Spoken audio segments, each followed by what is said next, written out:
Story 1: The Watcher in the Water.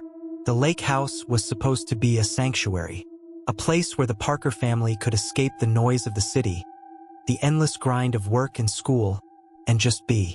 It was a quaint, weathered cabin nestled in the pines, with a wide porch that overlooked the glassy expanse of Lake Verona. The water was so still it looked like a mirror, reflecting the sky in perfect, unbroken symmetry. It was peaceful, idyllic, but peace, as they would soon learn, is often just a mask. The arrival. The Parkers arrived on a Friday afternoon in late June. The drive had been long, and the kids, Emily, 12, and Jake, 8, were restless.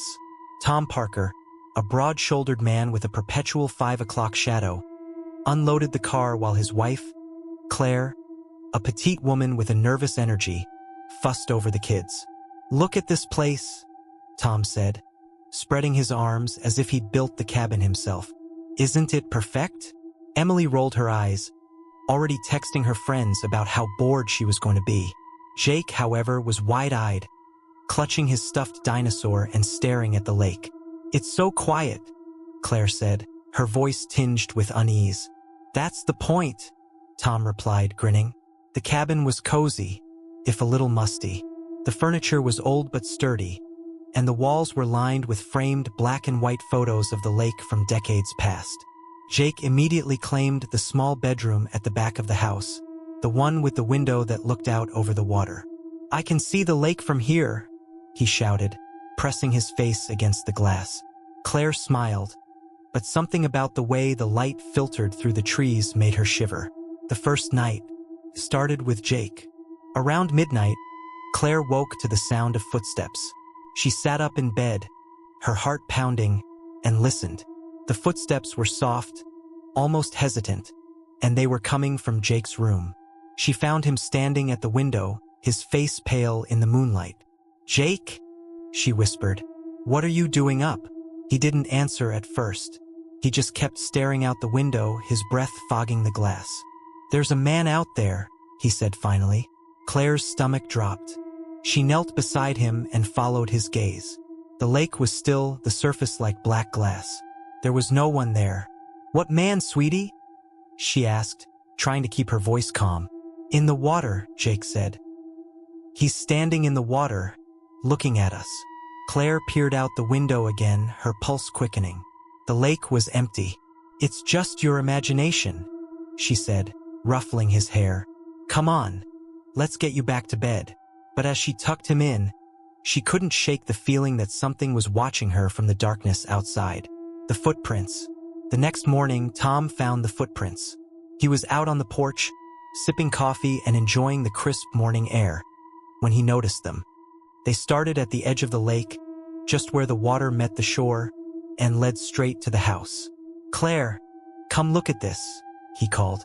She joined him on the porch, her arms crossed against the chill. The footprints were unmistakable, large, bare, and wet. They trailed up the steps, across the porch, and stopped just beneath Jake's window. "What the hell?" Tom muttered.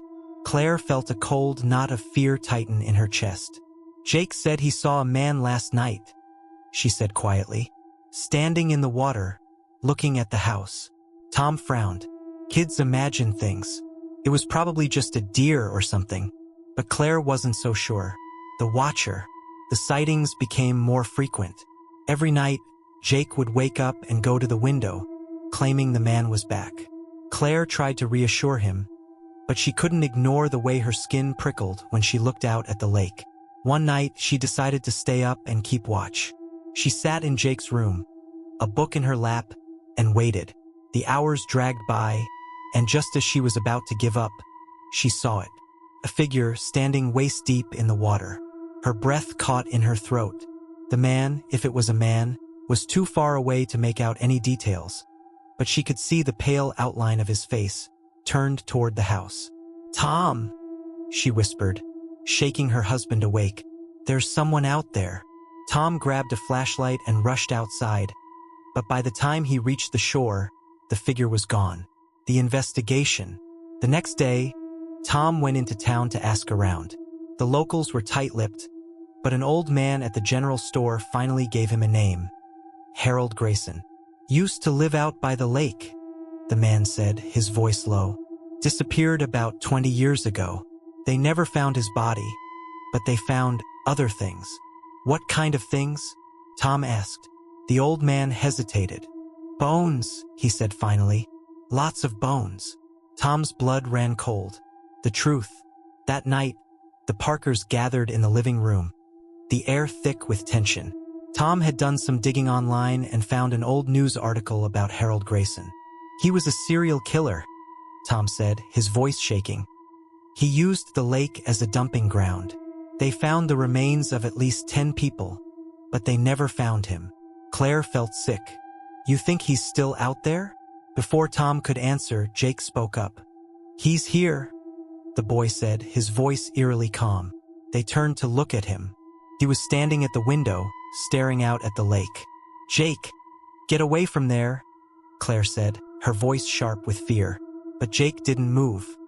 He's coming, he said, and then the lights went out. The end. The Parkers left the lake house the next morning and never went back. They tried to put the experience behind them, but it lingered, like a shadow at the edge of their minds. Years later, Claire came across an article about Lake Verona. The lake had been drained for a construction project, and workers had discovered more bones, and a small, waterlogged cabin hidden beneath the surface. Inside the cabin, they found Harold Grayson's remains. But what haunted Claire the most was the final line of the article. The cabin's only window faced the shore, directly toward the Parker family's former rental. She never told Tom or the kids.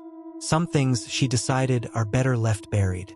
But sometimes, late at night, she still dreams of the lake, of the man standing in the water watching, waiting. Story 2: The Drowning Room. The lake was calling to her. It wasn't a sound, exactly. More like a pull, a deep, insistent tugging at the edges of her mind. Sarah Mercer stood on the porch of the old lake house, her arms wrapped tightly around herself, and stared out at the water. It was a perfect mirror, reflecting the pale gray sky and the dark pines that ringed the shore. Beautiful, tranquil. But Sarah couldn't shake the feeling that something was wrong. The arrival. Sarah had come to Lake Hollow to heal. 6 months ago, her life had shattered. A car accident on a rain-slicked highway had taken her husband, David, and left her with a broken body and a broken heart. The grief had been all-consuming, a black hole that swallowed everything in its path. Her friends had urged her to take time away, to find a place where she could breathe again. The lake house had seemed like the perfect escape. It was an old, rambling structure, with peeling white paint and a wide porch that overlooked the water. The real estate agent had called it charming and full of character, which Sarah quickly learned was code for falling apart. But she didn't care. She needed solitude, and the lake house offered plenty of that. The first few days were peaceful. Sarah spent her mornings reading on the porch and her afternoons walking along the shore. The lake was quiet. The only sounds the gentle lapping of the water and the occasional cry of a loon. But then the dreams started. The dreams. They were always the same.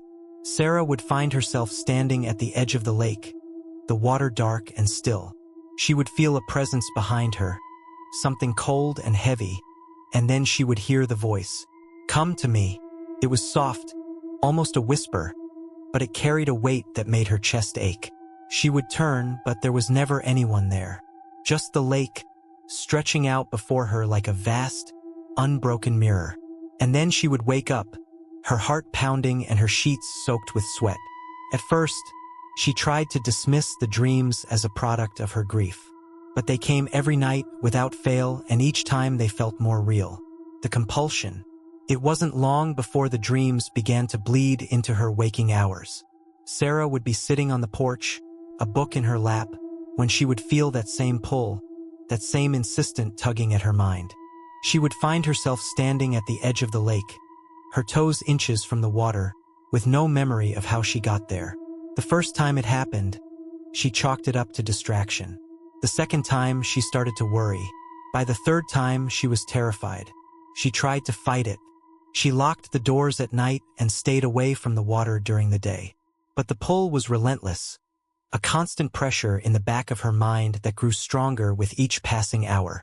And then there was the voice. Come to me. It wasn't just in her dreams anymore. She heard it in the wind, in the rustle of the trees, in the quiet moments when she was alone. The discovery.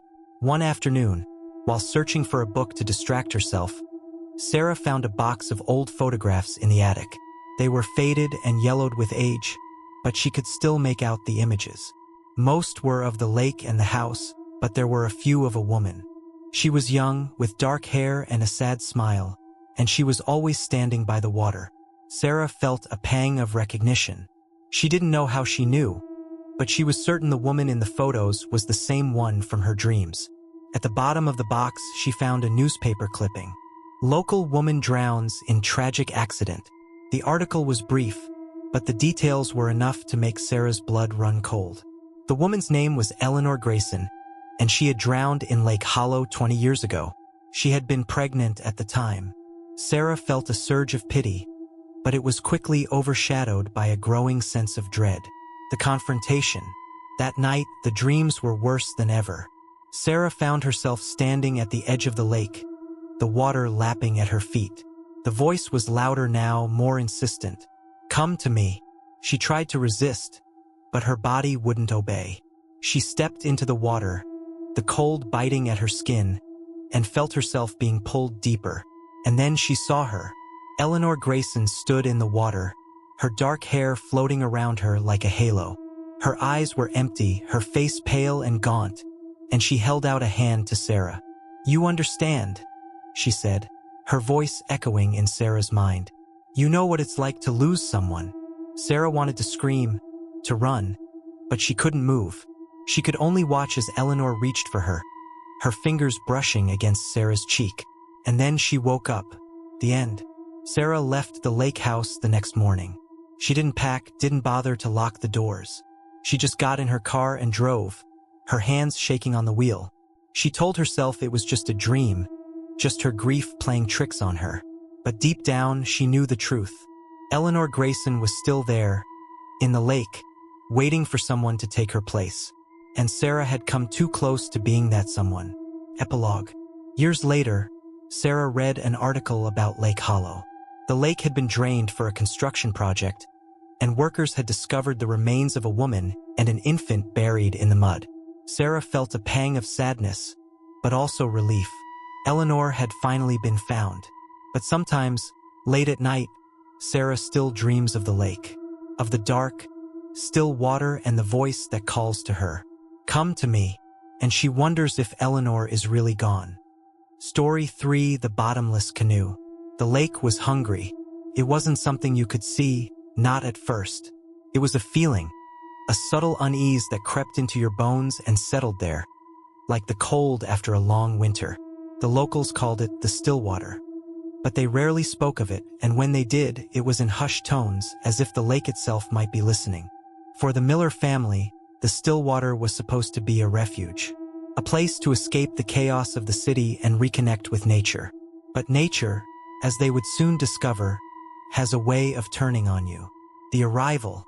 The Millers arrived at the lake house on a sunny afternoon in late July. The drive had been long, and the kids, Sophie, 14, and Max, 10, were restless. Are we there yet? Max whined for the 100th time. Almost, said his father, Mark, glancing at the GPS. Just a few more miles. The lake house was a rustic cabin nestled in the woods, with a wide porch that overlooked the water. It was exactly what they needed. Quiet, secluded, and far away from the noise of the city.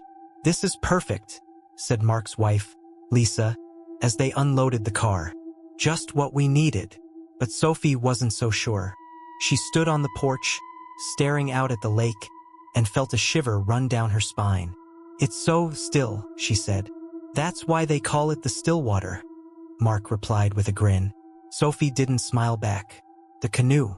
The canoe was old, its wooden hull weathered and cracked, but it was sturdy enough for a leisurely paddle. Mark found it in the boathouse, along with a pair of rusted paddles. Who's up for a ride? He asked, dragging the canoe down to the water.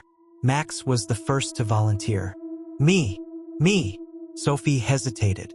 I don't know, Dad. It looks kind of creepy. Don't be such a baby, Max teased. It's perfectly safe, Mark assured her. We'll just stick close to the shore. Reluctantly, Sophie climbed into the canoe, and they pushed off from the dock. The water was unnaturally calm, like glass, and the canoe glided across the surface with ease. But as they paddled further out, Sophie noticed something strange. Do you feel that? She asked, her voice barely above a whisper. Feel what? Mark replied. It's like the water's pulling us. Mark laughed. Don't be ridiculous. It's just the current. But Sophie wasn't so sure. The hungry spot. They reached the center of the lake, where the water was deepest, and Mark stopped paddling. Let's take a break, he said, leaning back and closing his eyes. Sophie stared down into the water. It was dark, almost black, and she couldn't see the bottom. How deep do you think it is? She asked. Deep enough, Mark replied with a shrug. But Sophie couldn't shake the feeling that something was wrong. The water seemed alive, somehow, like it was watching them. And then it happened. The canoe began to tilt, as if something was pulling it from below. Dad! Sophie screamed, clutching the sides of the canoe. Mark sat up, his eyes wide with panic. What the hell? The canoe tilted further, and water began to pour in. We're sinking, Max shouted. Hold on.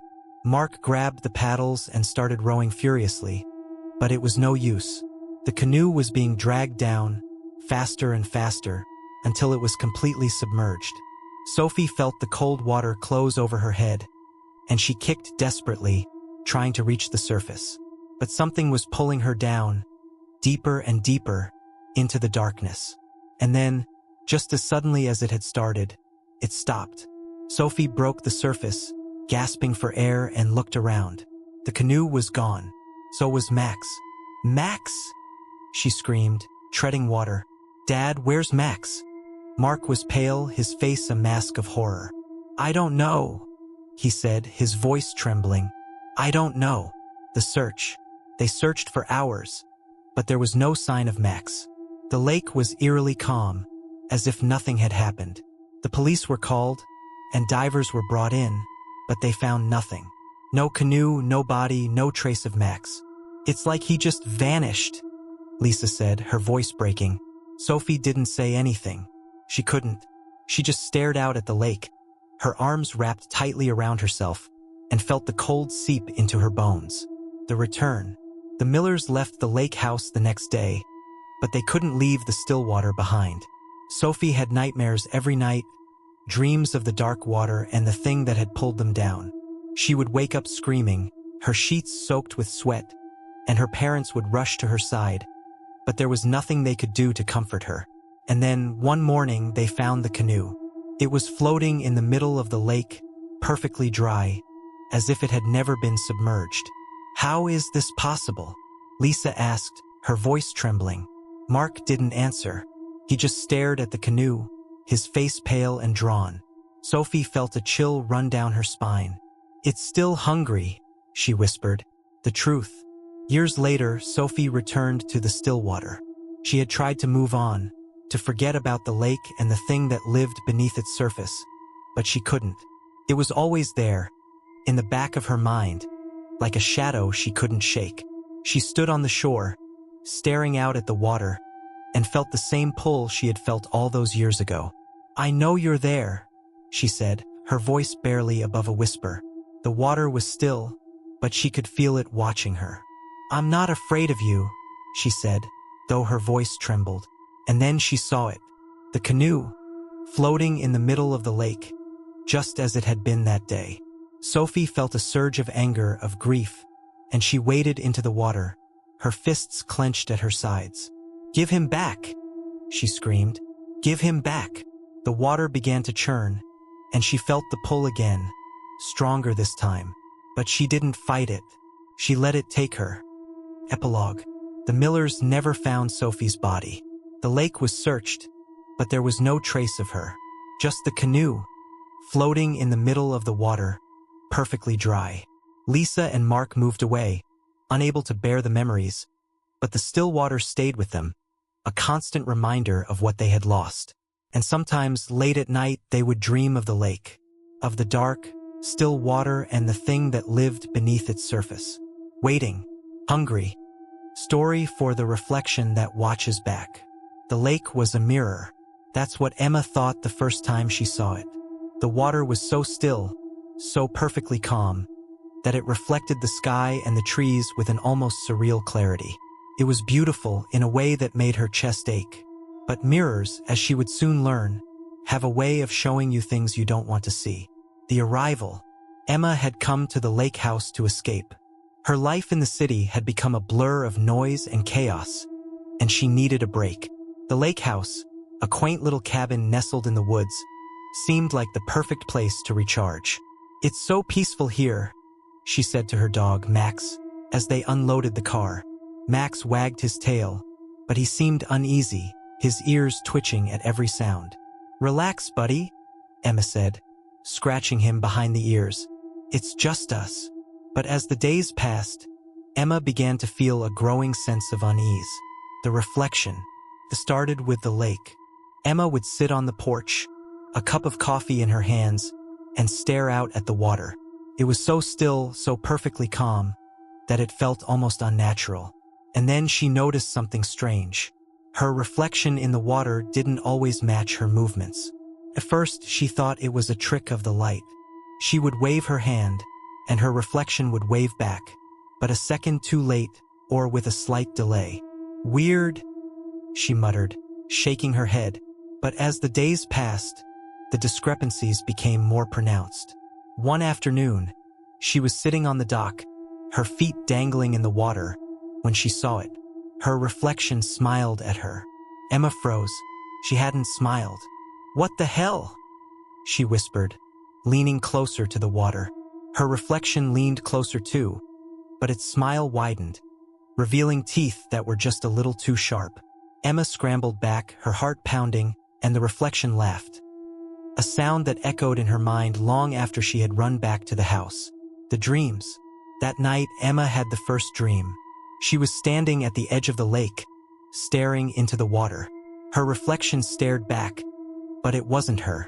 It was something else, something wrong.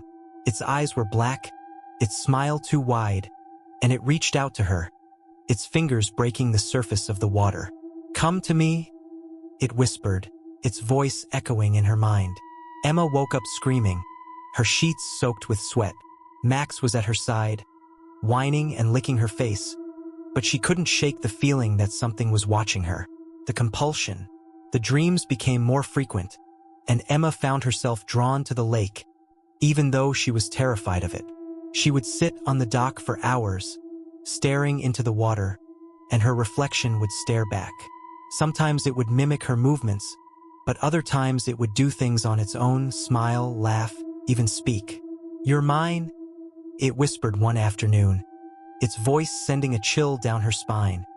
Emma tried to stay away from the lake, but the pull was too strong. It was like an addiction, a compulsion she couldn't resist. And then there was Max, the dog. One morning, Emma woke up to find Max missing. She searched the house, calling his name, but there was no sign of him. And then she saw the paw prints. They led from the house to the lake, and Emma felt a cold knot of fear tighten in her chest. "Max!" she screamed, running to the water's edge. The lake was still, its surface like glass, and Emma's reflection stared back at her. But it wasn't alone. Max's reflection was there too, standing beside her, but it was wrong. Its eyes were black, its mouth twisted into a snarl, and it lunged at her, its teeth sinking into her reflection's throat. Emma stumbled back, her heart pounding, and the reflection laughed. A sound that echoed in her mind long after she had run back to the house. The confrontation. That night, Emma had the final dream. She was standing at the edge of the lake, staring into the water. Her reflection stared back, but it wasn't her. It was something else, something wrong. Its eyes were black, its smile too wide, and it reached out to her, its fingers breaking the surface of the water. "Come to me," it whispered, its voice echoing in her mind. Emma tried to resist, but her body wouldn't obey. She stepped into the water, the cold biting at her skin, and felt herself being pulled deeper. And then she saw it. The reflection wasn't just in the water. It was standing in front of her, its black eyes staring into hers, its smile widening as it reached for her. "You're mine," it whispered, its voice a low, guttural growl. Emma tried to scream, but no sound came out. She could only watch as the reflection wrapped its cold, wet fingers around her throat. And then she woke up. The end. Emma left the lake house the next morning. She didn't pack, didn't bother to lock the doors. She just got in her car and drove, her hands shaking on the wheel. She told herself it was just a dream, just her imagination playing tricks on her. But deep down, she knew the truth. The reflection was still there, in the lake, waiting for her to return. And sometimes, late at night, she still dreams of the water, of the dark, still surface and the thing that lives beneath it. Waiting, hungry. Epilogue. Years later, Emma read an article about the lake. It had been drained for a construction project, and workers had discovered a series of strange, underwater caves. Emma felt a chill run down her spine as she read the article. The caves were filled with bones, the article said, human and animal, all tangled together in a macabre web. Emma didn't need to read the rest. She knew what had happened. The reflection had been hungry, and it had been feeding. Story 5: The Children of the Lake. The lake was a place of beauty, but also of secrets. Its surface shimmered like liquid glass under the summer sun, and the surrounding woods were alive with the sounds of birds and rustling leaves. To the casual observer, it was idyllic, a postcard-perfect slice of nature. But to those who knew its history, the lake was something else entirely. It was a place where children disappeared. The arrival. The Carter family arrived at the lake house on a warm afternoon in early June. For Tom and Sarah Carter, it was a chance to reconnect after a year of strained silence. For their 8-year-old daughter, Lily, it was an adventure. She had never been to a lake before, and the idea of swimming and exploring filled her with excitement. "Look at this place," Tom said, spreading his arms as if he owned the sprawling, weathered cabin. "Isn't it perfect?" Sarah forced a smile. She wasn't sure about perfect. The cabin was old, its wooden beams warped with age, and the air inside smelled faintly of mildew. But it was quiet, and that was something. Lily, however, was already running toward the water, her blonde hair streaming behind her. "Lily, wait," Sarah called, but the girl didn't stop. She reached the edge of the lake and stood there, staring at her reflection in the water. "Mom, look," she shouted. "It's like a mirror." Sarah joined her, but as she looked into the water, she felt a strange unease. The reflection was too perfect, too still. It was as if the lake was holding its breath. The first night, that night, Lily woke up screaming. Sarah and Tom rushed to her room, their hearts pounding. Lily was sitting up in bed, her face pale and her eyes wide with fear. "There's someone outside," she whispered, pointing to the window. Tom grabbed a flashlight and went outside, but there was no one there, just the lake, its surface still and dark under the moonlight. "It was probably just a dream," he said when he came back inside. But Lily shook her head. "It wasn't a dream. They were calling me." "Who was calling you?" Sarah asked, her voice tight with worry. "The kids," Lily said.